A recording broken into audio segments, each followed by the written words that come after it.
hours of cooking?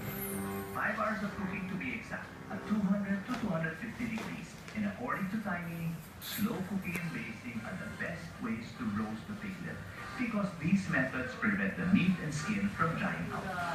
So while that suckling piglet finished in the oven, Tiny had another recipe he wanted me to try. A fidua, which is like a paella, but uses noodles instead of rice. Fidua or fideo, this is paella but with noodles. Medyo uso to sa Spain pero it's not really that well known yet. Yes, Okay. very. Sige. Mga kwento far and in between marami. So we start with, of course, olive oil. Okay. Medyo staple ito dito sa bahay mo ng olive oil. No? Healthy, pero sisit to healthy pa rin. But at least it's good fat, we can say. Yeah. So we warm it up, okay? And then we spread the oil in the paella. Oops. I know Tiny's family and you guys love to travel and to eat, di ba? From your mom, your dad. So, yung exposure nila to good food becomes your standard of satisfaction. So, medyo mataas yun, which means if you've tried a really good video, that becomes something that you'd like to aspire for, if not better than that. And I'm foodie si Tiny. I certainly had high expectations for the fidua and cochillo he was preparing. While we joked about his brother Mikey, who happens to be a good friend of mine, I watched Tiny add on one delicious ingredient after the other. Chopped purple onions, minced aromatic garlic, tomatoes mixed with his special sauce, salt and pepper, seafood broth, And then, of course, with all, saffron. Ito na yung This is what makes it exotic at saka authentic. You can smell it yung saffron. It has, dapat dinidikdik daw, pero kuko na lang. No. And then, a friend of mine, si Mira Sigismundo, they visited a saffron making farm in Spain. Okay. I thought that was a very interesting feature. and after adding a tiny bit of the saffron, which is considered to be the most expensive spice in the world, he covered the paellera and let the mixture simmer for a bit. So you have to cook them properly. Ito yung sinasabi ko, when you're sitting or you're standing beside someone cooking, pagkatapos mo may paella. New perfume, oh the fidua. So while my clothes absorb the smell of the fidua, Tiny placed the remaining clams, mussels and prawns in the paellera, adding in more stock as the mixture simmered. We then removed them before they were fully cooked, before adding in the squid and the fish. So wow, what a tedious process. Something I like calling Flavor of love. And to finish off this labor of love, Tiny added in the noodles, which he cut up to look almost like rice.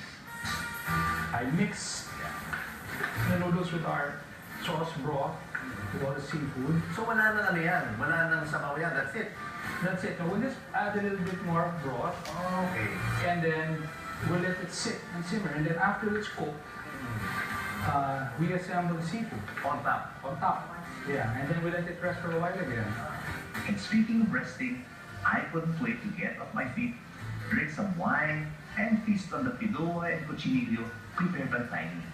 Okay. Ano ba natin Well, napitik na natin. Now, we will try to chop it with this. Oh, ito na yung sinasabi. I've never seen this actually. Slowly is enough. Wait for that. Wow, look at that. Look at that. There you go. Ano ba even in Korean, I didn't see this. Here, try it, Sam. Gentle naman si Sandy. See? There you go. Yun. Wow, yun na yun. Nabis ko. Ito na. Wow, look at that.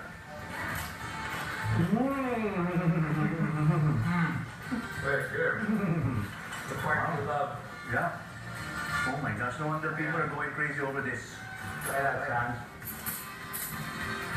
This one, I have to get the skin also. Alam mo ito, one thing nice about this, because it's young, so the skin is nice and crispy, and it's not too thick, and there's hardly any fat. Hardly. And then It's good fat. Good fat. Huh. All olive oil. Yeah. Like me, I'm good fat. And then yung meat, because it's young, it's very tender. Wow, tingnan mo na. Ooh. Wow. Ito mo na, harap. Try ko na lang ito. Oh, that's what everybody does. This is usually gone in 60 seconds.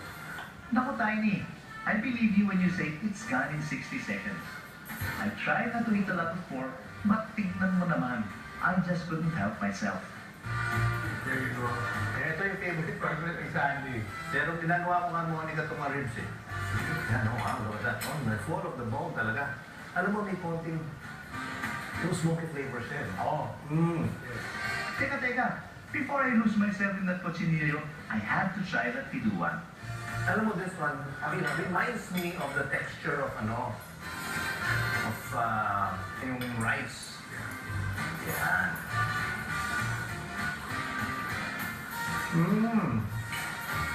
Alam mo, it tastes like paella, but I find the noodles a little bit more tender. They're not as chewy, but sarap ng lasa. Paella lasa. But you know what? Ito talaga naman. Oops!